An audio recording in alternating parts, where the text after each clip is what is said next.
ತ್ಯಾಗ ಮತ್ತು ಬಲಿದಾನದ ಪ್ರತೀಕವಾದ ಈದ್ ಉಲ್ ಅಜಾ ಹಬ್ಬ ಸಂಭ್ರಮ ಮತ್ತು ಸಡಗರದಿಂದ ಆಚರಿಸಲಾಯಿತು. ಇಸ್ಲಾಮಿಕ್ ಕ್ಯಾಲೆಂಡರ್ನ 12ನೇ ತಿಂಗಳಲ್ಲಿ ಈದ್ ಉಲ್ ಅಜಾ ಹಬ್ಬವನ್ನು ಆಚರಿಸಲಾಗುತ್ತದೆ. ಮುಸ್ಲಿಂ ಸಮುದಾಯದ ಜನರಿಗೆ ಈ ಹಬ್ಬ ಬಹಳ ವಿಶೇಷವಾಗಿದೆ. ಈದ್ ಉಲ್ ಅಜಾ ಸಂದರ್ಭದಲ್ಲಿ ತ್ಯಾಗವನ್ನು ಮಾಡಲಾಗುತ್ತದೆ.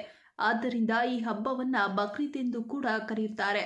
ಇಂದು ಬಕ್ರೀದ್ ಹಬ್ಬದ ಪ್ರಯುಕ್ತ ಸುನ್ನಿ ಜಾಮಿಯಾ ಮಸೀದಿಯ ಮುಂಭಾಗದಲ್ಲಿ ಸಾವಿರಾರು ಮುಸ್ಲಿಂ ಬಾಂಧವರು ಸೇರಿಕೊಂಡು ಮೆರವಣಿಗೆ ಮೂಲಕ ಹುಳಿಯಾರ್ ರಸ್ತೆ, ಪೇಟೆ ಬೀದಿ, ಪೇಎಚ್ ರಸ್ತೆ ಮಾರ್ಗವಾಗಿ ದೇವರ ಸ್ಮರಣೆ ಮಾಡಿಕೊಂಡು ಈದ್ಗಾ ಮೈದಾನಕ್ಕೆ ತೆರಳಿ ಸಾಮೂಹಿಕ ಪ್ರಾರ್ಥನೆ ಸಲ್ಲಿಸಿದರು.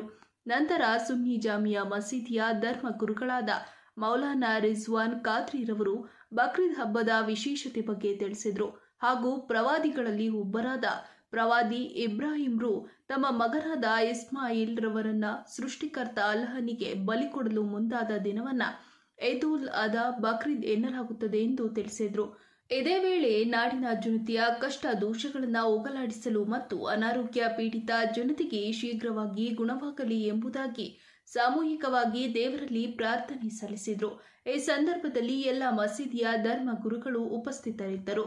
ನಂತರ ಒಬ್ಬೊಬ್ಬರಿಗೊಬ್ಬರು ಬಕ್ರೀದ್ ಹಬ್ಬದ ಶುಭಾಶಯಗಳನ್ನು ಕೋರಿ ಪರಸ್ಪರ ಶುಭಾಶಯಗಳನ್ನು ಹಂಚಿಕೊಂಡಿದ್ದು ವಿಶೇಷವಾಗಿತ್ತು. ಸ್ಥಳೀಯ ಶಾಸಕರಾದ ಕೆಎಂ ಶಿವಲಿಂಗೇಗೌಡರು ತಾಲೂಕಿನ ಮುಸ್ಲಿಂ ಬಾಂಧವರಿಗೆ ಹಬ್ಬದ ಶುಭಾಶಯಗಳನ್ನು ಕೋರಿದರು.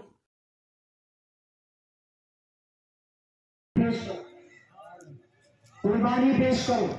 हजरत इब्राहिम अलैहिस्सलाम के लिए जैसे ही सुबह नमूदार हुई, मॉर्निंग हुई, सुबह हुई तो हजरत इब्राहिम अलैहिस्सलाम ने 100 ऊँटों को कुर्बान कर दिए। 100 ऊँट कुर्बान कर दिए।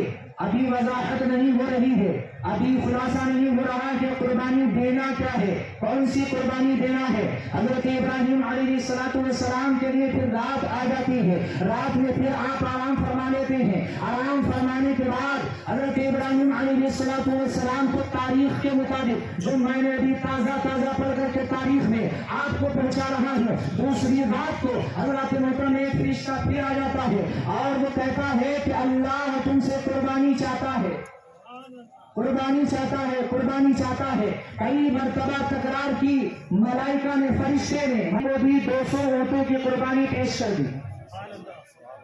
अब अल्लाह तबारक व तआला ने ये 100 ऊँट 200 ऊँट की कुर्बानी को आलमे रूहानियत में अगर मैं यूं भी कह दूं तो बेजाना होगा कि अल्लाह करीम ने इस कुर्बानी को हजरत इब्राहिम की कबूल फरमा लिया होगा। लेकिन अल्लाह ने अपनी तीसरी रात में फिर एक हाथी से गैबी से आवाज को भेजा, एक फरिश्ते को भेजा, जिसने ये पुकार लगाई कि इब्राहिम अल्लाह ने तुम्हारा कई बार इम्तिहान लिया है, आज इम्तिहान जाने माल का नहीं है बल्कि तुम्हारी आलो